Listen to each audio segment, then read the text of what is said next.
What would happen if you took someone from the 1600s and set them in our time? They would be shocked and awed by the efficiency, humanitarianism, and progress that the world has made, since their own standard of living has not yet reached our own. Likewise, if you took someone from our time and flung them several hundred years into the future, they would be equally amazed by the advancement that our societies have made. Some civilizations have fallen, while others are simultaneously experiencing their golden age. These times are rightly so called the end times, as this is the end. The end of what? The end of your own personal suffering, or the end of your cycle here on earth. Here is the variable determining which it will be, whether or not you are creating. As an extension of Source, Creator, God, the Divine, you have been designed to create. In the famous movie, The Never-Ending Story, the world was being eaten by a giant nothing, a source that gobbled up everything within its presence and spreading. The only antidote to the nothing was to create something, to envision, imagine, and claim what you want with your life, and especially what you came to express. It will be different for each of us, which is why following someone else's script for your life doesn't work out so well. Until you've experienced enough contrast from doing what you do not want to do in life, then you will continue to suffer. Why do we suffer? Suffering is the arrow of awareness. When you suffer, it's because you are not experiencing your heart's desire, passion, or purpose. The suffering is like a bullhorn blowing in your face. You are not living your highest truth like this. Make a change. You suffer in order to reunite you with your soul's mission. You suffer in order to deconstruct your truths from your lies. And you suffer in order to experience the ills of the world firsthand, and so you will become a solution in your own way. Knowledge equals power. There is much knowledge in suffering that, if learned and applied, becomes wisdom. You suffer in order to master the balance between selfless and selfish, and to officially pull on your own strengths in order to overcome your weaknesses.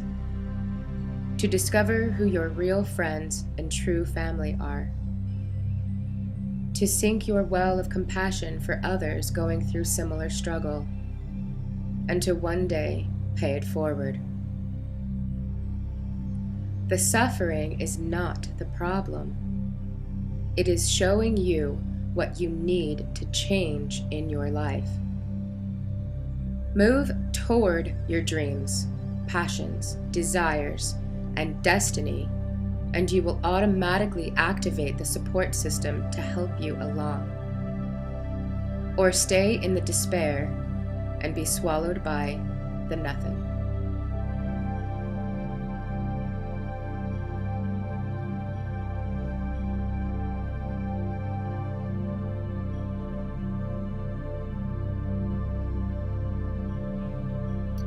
Uranus, currently in the first degrees of Aries, is encouraging us to become more independent and ingenious. Right now, we are experiencing this transformation in our modern world. We are realizing that many of the systems we've designed to function our world are simply not functional. At the same time, technologies and advancements are creating tremendous prosperity and ease to entire communities. A new world is growing right out of the old. As a part of this world, it is our individual job to decide how we wish to contribute to the future. If you allow other people or circumstances to prevent you from accomplishing your dreams, you'll find yourself at the whim of every force that passes through you. The reason 1600s man is so impressed with today's age is because enough people got up and created a better world for themselves. As we endure these growing pains that we're all experiencing, we will need to remember our innocence. We are products of our conditioning, and you don't know what you don't know. Now that we are being made aware of our innate connection to higher source, the laws of attraction, and our co-creative role within our collective and individual reality, we have a choice to evolve and become deliberate creators of our circumstance, or victims of it. This is the tricky part. You can't give the dying world your attention. By raising arms and fighting against what is, you're giving all your creative energy to the problem instead of to the solution.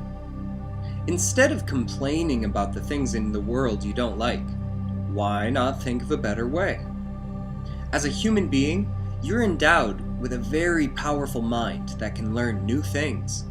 If Galileo can convince the Catholic Church that the Earth revolves around the sun, if Isaac Newton can discern the mathematical rate of gravity, if Rosa Parks can say no to a bogus law about where to sit on a bus, and if Steve Jobs can invent an iPod, then you can find a better way to live your life, and maybe even help others live better lives.